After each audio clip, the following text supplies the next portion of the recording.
Hello friends, सोनालीच्या किचनमध्ये तुम्हा सर्वांचं खूप खूप मनापासून स्वागत आहे. आज आपण पाहणार आहोत सौंदाळे माशाचं सार.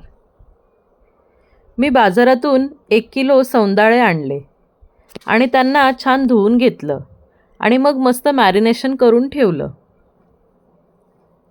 मॅरिनेशनसाठी 1 चमचा मालवणी मसाला आणि अर्धा चमचा हळद टाकली. 1 चमचा मीठ घेतले.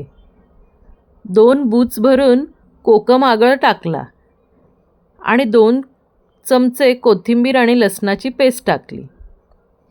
ही पेस्ट मी कोथिंबीर आणि लसूण बारीक वाटून त्यात अर्धा चमचा हळद, अर्धा चमचा मीठ आणि अर्धा चमचा मालवणी मसाला घालून बनवली होती.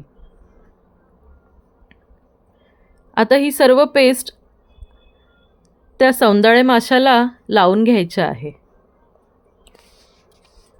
साधारण अर्ध्या तासाने मासे छान मॅरिनेट झाले आहेत. आता मी सारासाठी फिशचे डोक्याकडचे पीसेस घेतले आहेत. डोक्याच्या आणि शेपटाच्या पीसेसचे सार खूपच चविष्ट बनते आणि बाकीचा फिश मी फ्रायसाठी वापरणार आहे. मी इथे मिक्सरच्या भांड्यात 8 ते 10 लसूण पाकळ्या घेतल्या आहेत. 1 मध्यम आकाराचा टोमॅटो घेतला आहे. 1 डहाळी कढीपत्ता घेतला आहे. 1 हिरवी मिरची घेतली आणि मूठभर कोथिंबीर घेतली आहे. माशामध्ये मी शक्यतो आल्याचा वापर करत नाही. या सगळ्या जिन्नसांची मी छान फाईन पेस्ट बनवून घेतली. आता गॅसवर कढई ठेवली आहे. कढई तापल्यावर त्यात 2 ते 4 चमचे तेल घेतले. तेल थोडं तापल्यावर त्यात अर्धा कांदा चिरून घातला आणि त्यात अर्धा चमचा मीठ घालून तो कांदा छान परतवून घेतला. कांदा छान तेलात फ्राय झाला की मग लगेचच मिक्सरमधून काढलेली पेस्ट त्यामध्ये ॲड केली आणि ती पेस्टसुद्धा छान फ्राय करून घेतली. तुम्ही इथे बघू शकता, ही पेस्ट थोडी फ्राय होऊ द्यायची आहे.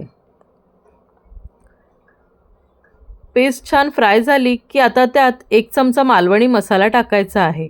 अर्धा चमचा कांदा लसूण मसाला, पाव चमचा हळद आणि 1 चमचा काश्मीरी लाल पावडर टाकून छान परतवून घ्यायचं आहे आणि मग झाकून मसाल्याला तेल सुटू द्यायचं आहे.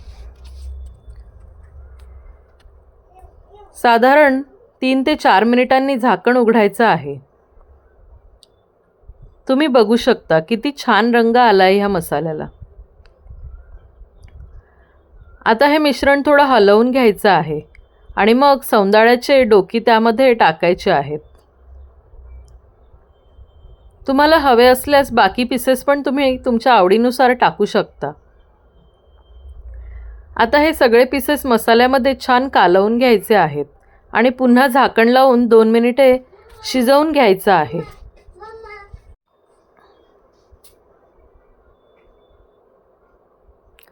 एक छान वाफ आली की झाकण उघडायचं आहे. आता त्यात 1 ग्लास पाणी घालायचं आहे आणि मग छान ढवळून घ्यायचं आहे. मी ह्यात आता 2 कोकम घालत आहे आणि झाकण लावून मस्त उकळी येऊ देत आहे.